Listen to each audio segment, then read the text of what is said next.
Allez, c'est reparti pour la suite de cette aventure qui consiste à parcourir les différents éléments constitutifs d'une mutation de civilisation.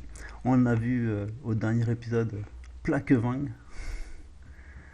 et l'état d'esprit occidental. Là, on va arriver en Inde, notamment, où le chef de la diplomatie indienne rappelle que l'Occident ne tourne pas forcément autour de lui. Ça rappelle un peu des propos de- des Chinois qui disaient aux Américains ne faites pas l'enfant, enfin, vous voyez bien que vous ne faites que reporter la faute sur les autres. Ça, c'est un peu de la même, ça relève de la même psychologie. Andrew Korybko, qu'on écoute très souvent, notamment le vocabulaire ici est vachement intéressant. Le ministre des Affaires étrangères, euh, Jai Shankar, a réaffirmé ses références en tant que l'un des plus grands conservateurs souverainistes multipolaires. Attention, MCS. C'est officiel. Donc un des plus grands conservateurs souverainistes multipolaires. Je ne sais pas forcément pourquoi conservateur, mais on va sûrement y arriver. Après avoir rappelé que l'Occident, ou en tout cas à l'Occident, donc que le monde ne tourne pas forcément autour de lui. Et là, il y a un terme qui va nous intéresser. Il est exprimé devant le groupe de réflexion slovaque GlobSec et répondait aux questions sur la politique étrangère de son État-civilisation. Et ça, c'est intéressant que tu vois que Korybko utilise le terme de État-civilisation qui a été développé par Dugin, qu'on a vu juste avant, euh, dans le cadre de la nouvelle guerre froide, où il a pu déclarer donc notamment que l'Europe doit sortir de l'état d'esprit selon lequel le problème de l'Europe est le problème du monde. Mais ça, c'est ce qu'il pense. Et il pense aussi que le problème du monde n'est pas le problème de l'Europe. Et là, on voit bien la rupture de réciprocité parfaitement caractéristique de l'Occident collectif. En tout cas, dans cette formulation qui veut tout dire à elle seule, on voit bien tous les problèmes que ça peut, qui peut relever de ça. L'Europe doit sortir de l'état d'esprit selon lequel le problème de l'Europe est le problème du monde. Déjà, sortir de cet état d'esprit, le problème de l'Europe est le problème du monde, non. euh, Vous n'allez pas commencer à... Oh, je ne sais pas comment décrire ça textuellement, mais faut l'analyser psychanalytiquement en fait, hein, pour aller au fond du truc. Mais en gros, il y a une espèce d'état de dépendance mutuelle, mais par contre, qui n'est valable que dans un seul sens. Donc, ils veulent quand même que les gens souffrent si eux ils souffrent, mais par contre, si les autres souffrent, eux, ça les concerne plus tout d'un coup. Et ça, c'est vraiment très opposé à l'esprit des droits de l'homme, hein, quand même. Et donc, comme il explique, bah, venant d'une puissance telle que l'Inde, se prendre un propos pareil, ça revient alors euh, une grande puissance montante du Sud comme l'Inde, qui a fièrement refusé de se soumettre à la pression occidentale dirigée par les États-Unis pour condamner la Russie notamment. C'était pour dire que de se prendre une telle remarque, ça fait mal quand même. Et c'est là qu'il explique, non mais les gars quand même, Jay Ishkar, il explique, je représente un cinquième de la population mondiale. Je représente ce qui aujourd'hui est la cinquième ou la sixième plus grande économie du monde. Alors oubliez l'histoire et la civilisation, tout le monde la connaît. Je pense que j'ai le droit d'avoir ma propre opinion sur ce point. Enfin, notamment, surtout, il dit en tant qu'État, en tant qu'un cinquième de la population du monde, j'ai le droit de peser mes propres intérêts et de faire mes propres choix. Ces choix ne sont pas cyniques ou transactionnels. Ils sont un équilibre entre mes valeurs et mes intérêts. Il parle vraiment au nom de son pays, et il n'y a pas de pays au monde qui fasse fi de ses propres intérêts. Ça, c'est vraiment pour expliquer la position, la posture de la souveraineté. Ensuite, Korebko rajoute qu'il n'aurait pas pu s'exprimer plus clairement. Ça, c'est sûr.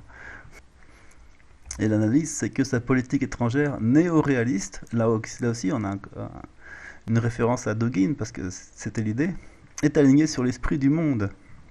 Mais contrairement à l'Occident dirigé par les États-Unis, l'Inde ne va pas faire semblant d'être uniquement guidée par de prétendues valeurs euh, et ne pas faire passer ses propres intérêts en premier. Là-dessus, c'est très chinois aussi comme façon de penser. Et là, bah, avec cette observation à l'esprit, il devient également évident que tout ce que l'Occident dirigé par les États-Unis, toujours, dit sur les soi-disant morales, éthiques, principes et ordres fondés sur les règles n'est rien de plus que de la rhétorique destinée à la consommation publique dans le cadre de la campagne mondiale de guerre cognitive. Ça, c'est encore un terme qu'on a vu dans les épisodes précédents. Euh, Notamment, c'était Glaziev qui avait extrêmement bien décrit toute l'histoire de la guerre cognitive, parce que ça date pas d'hier. Et donc voilà, pour gagner les cœurs et les esprits, ça c'était la stratégie de... Bon, en fait, c'est vraiment un slogan publicitaire, l'ordre fondé sur les règles. Vu comme ça veut rien dire quand on y réfléchit, c'est uniquement destiné comme dans une arnaque en fait. Quand on donne un truc comme ça, la personne en face répond ah ouais ouais je vois ce que tu veux dire et puis après il faut quelques minutes pour réfléchir et dire ah, mais en fait ça veut rien dire. C'est ça l'idée. Donc voilà ce qui est intéressant pour le point de vue de l'Inde. Après il parle du fait que la perception de l'information par les pays du Sud est extrêmement biaisée dans le cadre de cette guerre cognitive. Il parle des 40 milliards, il parle de la neutralité de principe de leur gouvernement vis-à-vis de la crise ukrainienne, qui est extrêmement soutenue par la population évidemment. Et précisément, il dit c'est l'Occident qui est isolé du reste du monde et non le reste du monde qui est isolé de l'Occident, exactement comme l'ancien Premier ministre italien Berlusconi l'a récemment déclaré lors d'un article publié dans les médias de son pays. Et donc l'idée c'est que l'intervention de Jashankar servait surtout à remobiliser en fait la réflexion qui est très influée par la guerre cognitive et donc les populations elles-mêmes, une bonne partie d'entre elles n'arrivent pas à se placer correctement par rapport à ça. Et le fait qu'ils s'expriment aussi clairement permet de mettre les points sur les i, ce qui est très important pour un pays comme l'Inde. Et comme il l'explique, ben, en parlant si clairement, Jean Shankar a rendu acceptable pour tout le monde de discuter publiquement de ce fait objectivement existant et facilement vérifiable, euh, ben, selon lequel les Occidentaux ne sont pas du tout intéressés par les intérêts de l'Inde, quoi, évidemment. Donc voilà, ça c'était vraiment le problème de censure et de désinformation qu'ils subissent en Inde. Mais ce qui est important à noter, c'est que ben, l'Inde, voilà, qui se décrit symboliquement comme la plus grande démocratie du monde, c'est pas usurpé comme dénomination, c'est réellement une très grande démocratie, déjà très grande, et démocratie très puissante, qui est très fondée sur les règles, justement, mais en tout cas des bonnes règles, les droits de l'homme. Ils ont comment ça s'appelle, des ministres et des supérieurs moraux qui vérifient constamment la validité des lois, etc. C'est extrêmement structuré. Par exemple, chez eux, ils ont le vote blanc. Pourquoi? Parce que, ça je l'avais déjà expliqué, je pense, mais c'est toujours bon de le redire. Le vote blanc, en raison du fait que c'est une manière de garantir la liberté d'expression en respect de la Constitution. Donc, de façon à ce que chacun puisse exprimer son opinion sur le plan et sur le champ politique, le vote blanc est essentiel afin de garantir la liberté d'expression. Et de cette manière, ça permet de garantir que la personne qui est élue est honnête. Et donc, c'est parfaitement cohérent avec la recherche de démocratie, dans le sens où il s'agit qu'elle ne soit pas truquée ou abîmée ou qu'on n'ait pas assez de choix, quoi. Donc voilà, pour eux, ces histoires de droits de l'homme et de liberté d'expression sont extrêmement importants. Voilà, donc au point qu'ils aient pu instaurer un vote blanc. Et c'est pour ça qu'on parle de plus grande démocratie du monde. Contrairement à nous. Ici, un petit coup de Dourin, ça va nous faire du bien. La philosophie gagnante. Alors, deux articles à la suite quasiment. C'est très intéressant. Ici, on parle encore d'ontologie ici aussi, comme on l'a fait avec Plaquevent avant. J'avais pas analysé spécialement le moment où il avait parlé d'ontologie parce que c'est un terme que je chéris. mais on va peut-être le refaire ici. Alors j'avais pris des notes. McDonald's.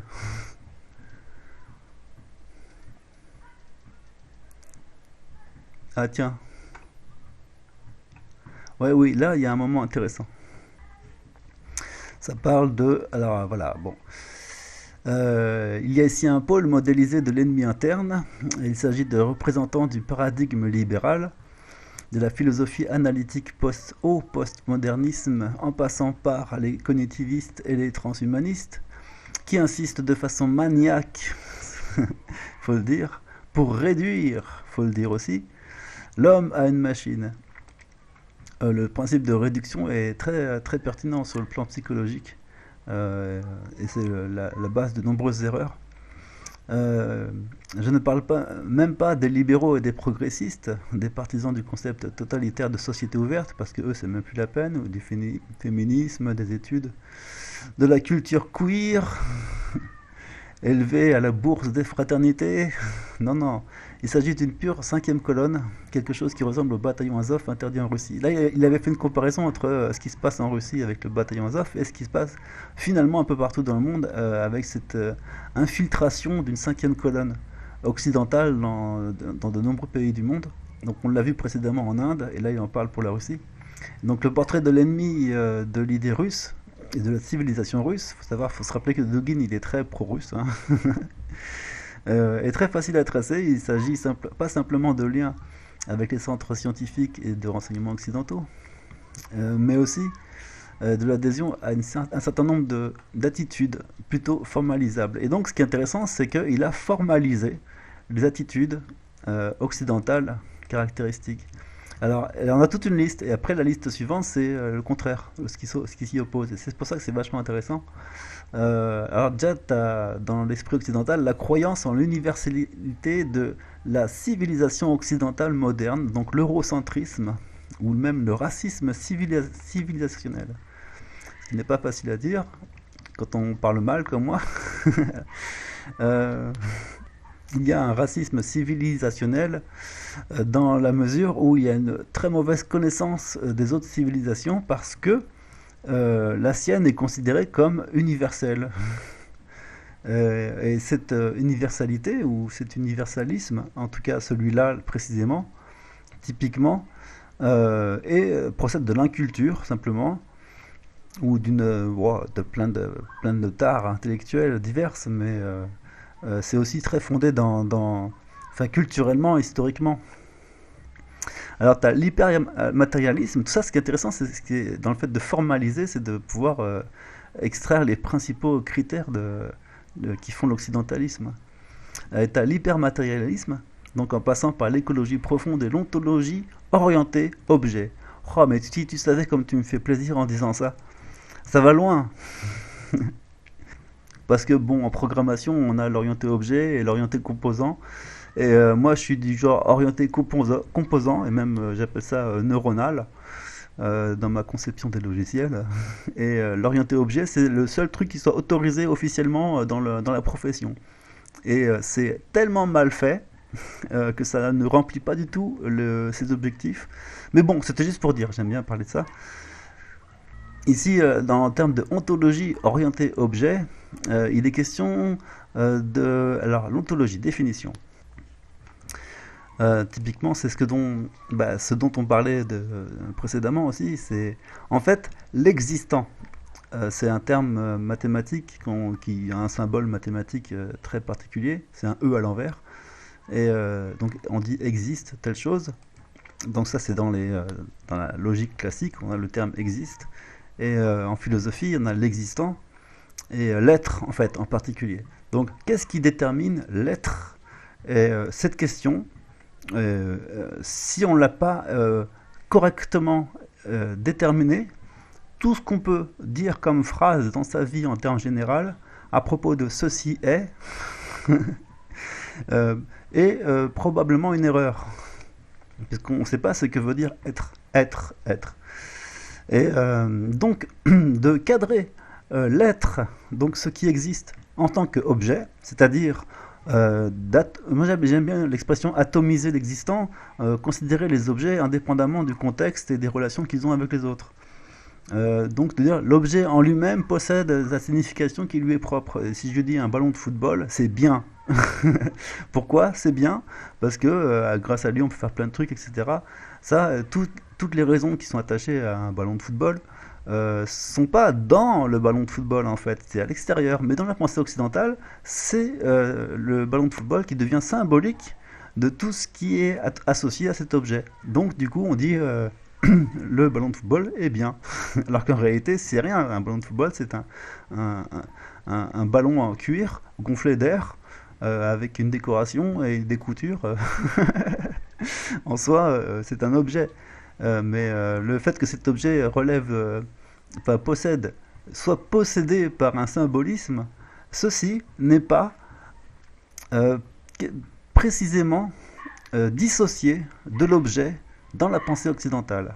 Là, je pense que je viens de faire une bonne description de la chose. C'est très important ce principe, parce qu'à chaque fois qu'on parle d'un mot clé, déclencheur de réaction dans un discours médiatique, par exemple, déjà il y a tout un discours préalable, la narrative qui sert à construire le déclenchement, la réaction qui va être déclenchée par le mot-clé, par le stimuli, on appelle ça. Donc toutes les vérités dans l'esprit occidental sont des stimuli pour déclencher des réactions conditionnées. Le rôle des médias, c'est de conditionner les réactions. Et ensuite, quand on donne l'ordre c'est le stimuli, on dit l'objet, et tout de suite, les réactions associées explosent automatiquement. Je dis arabe, et dans certaines régions, ça va provoquer une réaction immédiate. Voilà, c'est un exemple typique. Là, je dis arabe parce que ça fait racisme. Donc la question dont il parlait avant, c'était de racisme civilisationnel. C'est à partir du moment où on décrit le monde avec des mots-objets qui sont responsables de leur propre symbole, on s'expose à déclencher des réactions purement névrotiques qui ont été construites. On ne sait même pas comment, on n'a même pas fait attention comment ça a été construit, on ne sait même pas ce que ça veut dire, on ne sait pas si c'est logique. Enfin bref, ce sont que des réactions impulsives. Et ça, c'est pas seulement l'esprit occidental qui devrait être affublé d'un tel et morbide, d'une telle et morbide arriération mentale, parce que c'est de l'arriération mentale, c'est sûr. En fait, ça, c'est typique d'un stade évolutif euh, euh, primitif, simplement. Après, en Occident, comme partout dans le monde, il y a des gens qui progressent intellectuellement, philosophiquement et au niveau de la conscience, et ils arrivent à obtenir un plus grand discernement et une plus grande amplitude pour définir les choses. Et en tout cas, ce qui relève des choses et ce qui relève de leur propre construction psychologique. Ça, c'est ce qu'on appelle le progrès. Au début, quand on est jeune, on est un préhistorique, et puis en vieillissant, on devient de plus en plus un réfléchisseur. Quelqu'un qui analyse et qui pense par lui-même. Mais voilà, c'est pour dire que l'Occident, étant une vieille civilisation, elle a des relents de pratiques qui viennent des anciennes époques. Et ces pratiques sont difficiles à décroter. Et d'autre part, elles sont constamment promues par les médias. Elles sont récompensées quand elles sont utilisées. Et c'est ça qui est terrible, c'est qu'on est enfermé dans une sorte d'arriération mentale. Voilà, c'est ça, c'est ce qui définit l'Occident. Et en tout cas, dans la dimension politique, bah, c'est encore plus flagrant, quoi. C'est à tel point que le monde entier rigole en parlant de nous, hein. Donc encore un autre critère, une autre formalisation de ça. Tu as l'individualisme méthodologique et éthique, d'où la philosophie du genre, comme option sociale. Ça c'est vraiment un cas intéressant aussi à étudier. Et à la limite le transhumanisme. Donc l'individualisme méthodologique et éthique, c'est ce qu'il appelle, c'est le nom qu'il donne apparemment à ça. Le fait que les gens se définissent eux-mêmes comme ce qu'ils croient qu'ils sont en fait. On va dire ça comme ça. Peut-être que j'ai mal compris, hein, vous me direz. Technoprogressisme, développement de l'intelligence artificielle et des réseaux neuronaux pensants. Oui, bah ça c'est Je vais vous raconter une histoire. Une fois, j'ai fait un concours contre une intelligence artificielle et j'ai utilisé ma propre méthode qui consiste à bûcher, bûcher, bûcher, réfléchir, croiser, enfin comme je fais la base documentaire en fait. Mais dans un cas particulier, un cas d'étude, et j'étais en concurrence avec une intelligence artificielle. Bah, je peux dire que c'était ridicule ce que l'intelligence artificielle nous sortait, hein. Chercher des mots clés importants pour avoir une signification, etc. Non, non, le plus intéressant c'est de lire, de comprendre et d'associer les idées ensemble. Mais ça, l'IA, elle peut pas le faire. Mais eux, ce qui est vraiment épatant, c'est qu'ils misent tout là-dessus. Ils misent rien du tout sur le fait de travailler, bûcher, lire et prendre des notes avec des papiers qui s'empilent sur le bureau. Ça, c'est pas possible pour eux. Ce qu'ils veulent, c'est appuyer sur un bouton et que ce soit réglé. Et qu'à la fin, on ait une liste avec numéro un, numéro 2, faut dire ça, faut dire ça. Et ils se basent entièrement là-dessus. Et ils consacrent des tonnes d'énergie électrique à faire tourner des machines gigantesques pour obtenir ce résultat qui peut être obtenu par un étudiant qui passe ses soirées là-dessus. Et ce sera de meilleure qualité fait par quelqu'un en réel, quoi. Mais vraiment, la foi en la technologie est quelque chose d'assez étonnant, quand même. On a la haine des idéologies, la haine des théologies classiques, la tradition spirituelle, philosophique, etc. C'est vrai que c'est peut-être pas de la haine, mais en tout cas, il y a de nombreuses raisons objectives de rejeter des théologies classiques, et des raisons inobjectives. En tout cas, d'une part, la théologie classique elle-même rejette, par exemple, les paroles de Jésus, et d'autre part, le rejet de la théologie classique peut conduire à des dérives complètement ahurissantes, si ce n'est au hasard, à retourner sur des bonnes bases. Mais en gros, il y a une certaine perte spirituelle très très grande, et très, très constatable. Les gens se donnent à des religions qui peuvent être aléatoires et même complètement absurdes, en cherchant quelque chose sur quoi fonder leur paradigme intérieur, etc., et avoir une raison de vivre et tout ça, quelque chose qui explique le monde. Et en tout cas, c'est pas la théologie classique qui le donne, donc ils sont obligés de se tourner vers des trucs absurdes. Mais vous pouvez le trouver dans Jésus, hein, si vous cherchez bien. Il faut juste lire ce qu'il dit texto. Après, tu as le déni de l'identité, ou son dénigrement par ironie en la ridiculisant. Oui, bon, je sais pas trop ce qu'il veut dire. C'est bien d'avoir de l'humour sur soi-même, hein, un petit peu. Mais le déni de l'identité, c'est peut-être la méconnaissance de l'identité, de sa propre identité. On a toujours besoin de connaître ce que pensent les autres de nous, évidemment. Mais le plus souvent, les gens, c'est vrai qu'ils se croient être des choses un peu supérieures à ce qu'ils sont en réalité. Bon, ok. Anti-essentialisme, je ne connais pas, je comprends pas. Et d'une autre sorte d'Ukraine philosophique, donc toujours dans l'idée de la comparaison avec la guerre intérieure, disséminée dans presque toutes les institutions scientifiques et universitaires qui ont un rapport quelconque avec la philosophie ou les épistémes scientifiques de base, ce sont les signes de russophobie philosophique, puisque l'idée russe est construite sur la base de principes directement opposés. Bon, et là, après, il donne une description de comment ça s'appelle, des formalisations de l'esprit russe. Bon, je vais peut-être pas les lire. Bon, allez rapidement. L'identité de la civilisation, le fait de placer l'esprit avant les matières, la communauté, la collégialité, anthropologie collectiviste. Ça, on l'avait vu très précédemment dans un avant-dernier article où il était question d'un esprit collectif, un microsocial qui était très puissant, très intéressant, où les gens sont, comment dire, définis par leur groupe. Voilà. Un humanisme profond, une dévotion à la tradition, préservation minutieuse de l'identité et de la nationalité, la croyance en la nature spirituelle de l'essence des choses. Ça, c'est le plus important, il aurait dû mettre en premier. Dans la catégorie la philosophie et la source de toutes les réflexions qui suivent. Ça, c'est au centre vraiment de tout. C'est extrêmement important. Tiens, après, il raconte une anecdote de sa vie où il s'est fait virer à un moment donné. Oh, vous lirez, hein. Et je crois que j'avais pris des notes. Ben voilà. Oh, ben j'avais pris plein de notes. Oh oui. Oh, beaucoup de notes même. Attends, je vais te dire ça en détail. Ah oui, il y avait un moment. C'est là que j'ai eu l'idée, en fait, du principe de la mutation de la civilisation est l'endroit où se rencontrent le passé, le présent et le futur, et où notamment de nombreux auteurs font soudainement référence à des événements passés pour expliquer le présent et vont chercher dans l'histoire des moments qui sont très représentatifs de ce qui se passe aujourd'hui.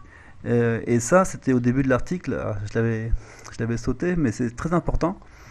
Donc il s'est passé exactement la même chose après le 22 février 2022. Ceux qui ont continué à rester dans le paradigme de la civilisation hostile, libérale fasciste, avec laquelle nous étions en guerre, se sont retrouvés en dehors de l'espace idéologique qui avait clairement émergé avec le début de la Seconde Guerre mondiale. Là, il va arriver à cette réflexion, où entre-temps, la présence de l'Allemagne à la veille de la Seconde Guerre mondiale a été identifiée en URSS, tandis que la présence de l'Occident libéral fasciste, russophobe, à la veille de l'OMS, alors l'OMS c'est l'opération militaire spéciale, était presque totale. Donc, il y avait l'idée qu'on était dans le même état d'esprit avant le déclenchement de la Seconde Guerre mondiale, ici en l'occurrence. Et un autre auteur plus tard va nous parler de la même chose pour la Première Guerre mondiale. C'est très pertinent. Un état d'esprit où on se dit « Ah, voilà l'ennemi, on sait qui c'est, on sait pourquoi, et on comprend qu'il est méchant. » Et donc la russophobie est extrêmement importante dans cette analyse et compréhension. On a vraiment eu ça textuellement, 7 jours sur 7, 24 sur 24, dans toutes les chaînes de télé, tous les médias. Voilà, quoi. La Russie attaque parce qu'elle est méchante, elle veut se réapproprier ses terres, elle devient complètement folle, il faut l'arrêter, nanana. Voilà, c'était la même chose que ce qu'on avait dans les précédentes guerres, et au moment de leur déclenchement. Et ce n'est pas vraiment qu'une coïncidence, c'est une technique, une stratégie, mais c'est aussi tout un déroulement historique qui conduit à ça. Et ceci, ensuite, conduit à tout un déroulement historique qui en découle logiquement. Et à chaque fois, comme on dit, les événements se répètent, parce que c'est la même structure qu'on ne fait que parcourir avec nos petits pieds à travers le temps qu'on découvre étape par étape. Mais la structure, elle est existante à l'avance. Et cette façon de penser, elle est aussi présente en Russie. Et ça, c'est partie des choses dont se plaint Dugin. Les technologies méthodologiques, les normes, les savoir-faire et dans une certaine mesure les valeurs occidentales imprègnent toute notre société, ce qui nécessite une refonte radicale. Et ça, tu dis pourquoi? D'ailleurs, je pose la question, pourquoi? C'est compliqué. À la limite, ma réflexion, c'était que cette tâche qui consiste à avoir une refonte radicale, en tout cas sur le champ philosophique, elle incombe à tout le monde sur toute la Terre. Et il n'existe tout simplement pas de paradigme alternatif. Alors ça, c'est ce qu'il raconte. Du moins, aucun pouvoir ou parmi les élites au niveau où devrait se dérouler la confrontation actuelle des civilisations. Donc dans cet article, notamment, entre autres, et précisément, c'est ça l'idée principale, c'est que la confrontation physique n'est que le résultat d'une confrontation de paradigmes. Et donc là, on revient à notre série La guerre des paradigmes. Il aurait très bien pu être dedans, cet article, parce que c'est exactement ça. Sauf que là, en plus, il ajoute qu'on n'a pas d'alternative philosophique ou paradigmatique à ce que propose l'Occident, parce que de toute façon, elle s'est imprégnée dans toutes les strates de la société, dans la psychologie, etc. Et que c'est assez difficile de trouver une identité précise pour la Russie en particulier. C'est ce qui répète tout au long de ces articles, mais on comprend l'idée quand même. Et la question du grand paradigme qui veut remplacer ça, moi j'avais déjà posé des bases fonctionnelles au niveau de la multipolarité et de ses règles. Bon, et ça, ce sont des bases qui servent de réflexion philosophique ensuite, qui doivent être développées, parce que c'est bien de développer une philosophie sur des choses fonctionnelles.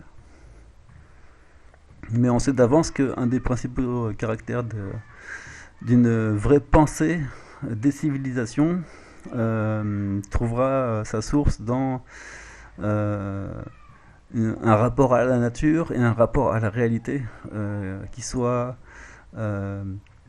harmonique et consistant avec la façon dont est construite l'univers et avec la connaissance sur euh, la connaissance qu'on peut obtenir en sciences, etc. Et notamment la reconnaissance de l'esprit de ce qui est au-delà de la matière, en fait, en termes généraux. Donc c'est tout un programme, hein. Mais c'est vrai que c'est tout un travail à faire. Et donc il continue à se plaindre, en l'occurrence, qu'il n'y ait pas d'esprit russe particulièrement bien désigné ou identifié. Et ça, c'était vraiment le fondement de cet article, hein. J'en parle plus que ce qu'il y a de choses à dire, mais... ou non, je crois pas. Mais Hegel disait que la grandeur d'une nation commence par la création d'une grande philosophie. Il a dit aussi, et il l'a fait, c'est exactement ce dont les philosophes russes ont besoin aujourd'hui, et non d'un vague accord à l'emporte-pièce avec l'opération militaire spéciale. Ce dont nous avons besoin, c'est d'une nouvelle philosophie russe, russe dans son contenu et dans son essence. On aura des occasions aussi de revoir tout à l'heure, dans un autre épisode, des notions de ça là-dessus, mais sur ce qui est spécifiquement russe. Mais je trouve que c'est intéressant de le dire comme ça. Parce que notamment, voilà, l'endroit le plus logique où commencer ces réformes est la philosophie. Toutes les réformes qui vont découler euh, ensuite viennent de la philosophie. En fait, il exprime l'idée que ça sert à rien quasiment de gagner une guerre s'il n'y a pas quelque chose à offrir pour marquer le coup et dire voilà ce qui a gagné la guerre. Et non pas la personne ou la force, mais l'esprit et l'idée qui a gagné. L'idée gagnante, c'est quoi? Et donc elle doit reposer elle-même sur une philosophie, en tout cas, une morale, et s'imposer comme quelque chose de fait. Et j'ai noté aussi un truc intéressant, c'est quand Hegel disait qu'une nation commence par la création d'une grande philosophie, il l'a dit et il l'a fait. C'est-à-dire qu'on a un rapport entre le dire et le faire. C'est extrêmement important parce qu'on ne peut pas avoir une philosophie qui soit uniquement fonctionnelle dans sa tête, où on dit oh ça a l'air bien comme ça, c'est sûrement bon ce que je pense. Non, c'est pour ça que je base énormément mes réflexions sur ce qui est fonctionnel notamment dans les relations internationales, parce que je cherche à avoir un rapport à la science, et comme je disais, un rapport à la réalité, un rapport à la nature, et qui nécessite un aller-retour, une itération entre ce qu'on comprend et ce qu'on constate, de façon à progresser en permanence et affiner ses réflexions, et tout ça sans forcément remettre en cause intégralement le fondement de base. C'est ce fondement de base qui doit être compris et intégré, alors que pourtant il n'est pas formalisé de façon stricte. Ça, c'est tout un travail philosophique. Toutes les autres branches des sciences humaines, des sciences naturelles devraient partir de ce paradigme. La sociologie, la psychologie, l'anthropologie, la culturologie, ainsi que l'économie, et même la physique, la chimie, la biologie, etc., sont basées sur la philosophie et en sont dérivées. Et là, avec cette petite remarque, là, docteur et le mot latin pour érudit, il y avait une note intéressante à noter parce que c'est en relation avec l'esprit russe, qui consiste à exprimer l'idée qu'il ne faut pas être docteur ou avalisé par quelqu'un pour avoir le droit de réfléchir. La connaissance, enfin non, là j'ai vendu la blague avant de la faire. La science, c'est pas le fait d'avoir une blouse blanche et d'avoir une autorisation officielle. La science, c'est quelque chose qui s'adresse à tout le monde, qui concerne tout le monde, parce que c'est de la connaissance. Et la connaissance, tout le monde en a besoin, aussi bien au niveau de sa santé qu'au niveau de l'expression, de l'usage de sa liberté. La connaissance est pour le roi des biens publics, en fait. Et donc, posséder une connaissance et avoir un esprit scientifique, et la science en termes généraux s'adresse vraiment à tout le monde. Et chacun doit être capable de réfléchir par lui-même. Et c'est ça l'esprit russe, c'est réfléchir par soi-même. C'est très important dans leur esprit. Il y a beaucoup de choses, même au niveau technologique, qu'on peut voir où on se dit qu'ils ont brisé des tabous technologiques, ou brisé des barrières mentales, des blocages mentaux en fait, des blocages psychologiques qu'on peut avoir en construisant des choses, parce qu'on a l'habitude de les faire d'une manière, et tout d'un coup, l'ingénieur se dit mais pourquoi je ferais comme ça? Après tout, il y a mieux à faire. Autant y aller carrément, et puis il casse, il brise, il transperce une habitude classique dont il connaît même pas l'intérêt en fait, et il innove quelque chose de vraiment simple, pas cher à faire en général, c'est ça l'esprit aussi. Système D, c'est à fond l'esprit russe, et extrêmement efficace. Et ça, c'est assez typique de l'esprit russe en général. Et donc, dans la catégorie la guerre des paradigmes, il s'agit d'une guerre philosophique, d'une opposition féroce et bien organisée à l'idée russe, supervisée depuis l'étranger, mais menée par des libéraux locaux et de simples fonctionnaires, qui suivent passivement les modes, les tendances et une stratégie d'information bien organisée d'agents d'influence directs. On sait que, par exemple, la banque russe est dirigée par quelqu'un du FMI quasiment, et pour l'instant, ils ont du mal à se dépatouiller avec ça, mais, mais ça fait partie des problèmes où on a une très forte infiltration occidentale. Donc voilà, en conclusion, nous avons besoin d'une philosophie de la victoire. Sans elle, tout sera vain et tous nos succès se transformeront facilement en défaite. Et ça, c'est la prédiction d'un philosophe qui voit venir le truc à l'avance. Où nous, on est au stade où, enfin, eux, ils sont au stade où ils voient venir une victoire. Tout le monde voit venir une victoire russe. Mais le philosophe se pose déjà la question de l'étape suivante, c'est comment est-ce qu'on va consolider ça pour pas que ça se transforme en une défaite ensuite. Voilà la bonne question. Là, dans cet article-là, c'est Dédé Fonsa qui fait un commentaire sur la culturologie notamment. Et, enfin, ça donne toujours l'occasion de faire des commentaires des articles de Dugin. Donc c'est très intéressant parce qu'il parle de culturologie. Et là, tu te demandes, mais d'où ça sort cette idée Là, il parle du fait que, certes, il parle beaucoup de la russe, il a une sensibilité identitaire, culturelle extrême, on l'a bien vu. Pourtant, si tout ce qu'il dit sur la Russie, enfin, si tout ce qu'il dit est sur la Russie, rien de ce qu'il dit n'est à écarter pour nos propres affrontements. Et en termes pour la philosophie, c'est ce que j'avais dit en fait, c'était valable pour tout le monde et il faut vraiment penser ça globalement. Et donc, en d'autres mots, il s'agit de la bataille qui marque l'effondrement de la civilisation, du système, pour toutes les pensées sans frontières aucune, pour toutes nos cultures, nos psychologies et bien entendu nos philosophies. C'est ça la question. C'est pour ça qu'on parle de mutation de civilisation, parce que cette question visible depuis la Russie objectivement est applicable à tout le monde et on est vraiment face à un besoin de réforme, et comme il le disait très bien, ou en tout cas de recherche de fondements, parce que par exemple dans les maths, la recherche des fondements des maths, ce qui justifie l'existence des nombres, etc., ça c'est un exercice philosophique et élémentaire, essentiellement élémentaire pour justifier les mathématiques. C'est un exercice qui est de longue date, qui a à chaque fois cru être résolu et qui finalement ne l'a jamais été. Et ça reste encore un exercice qui est renouvelé tous les 50 ans environ, ou tous les 100 ans presque, et à chaque fois avec des nouvelles victoires et de nouvelles compréhensions et de nouveaux outils pour pouvoir déterminer ce qui justifie l'existant. Donc là on en parle bien de l'ontologie hein, quand même. Et, euh, et évidemment à chaque fois qu'on fait ça, ben, on refonde l'existant, on refonde la compréhension de l'existant. C'est un travail qui n'a de cesse d'avoir lieu, c'est ça la science. Et à chaque fois qu'on fait ça, eh ben, on décime une grande partie de nos croyances et, et de toutes les justifications pour agir, perdent tout d'un coup toute leur substance et toute leur consistance, parce qu'on vient de déterminer à un niveau très profond une nouvelle conception de ce qui est possible à déterminer comme réel.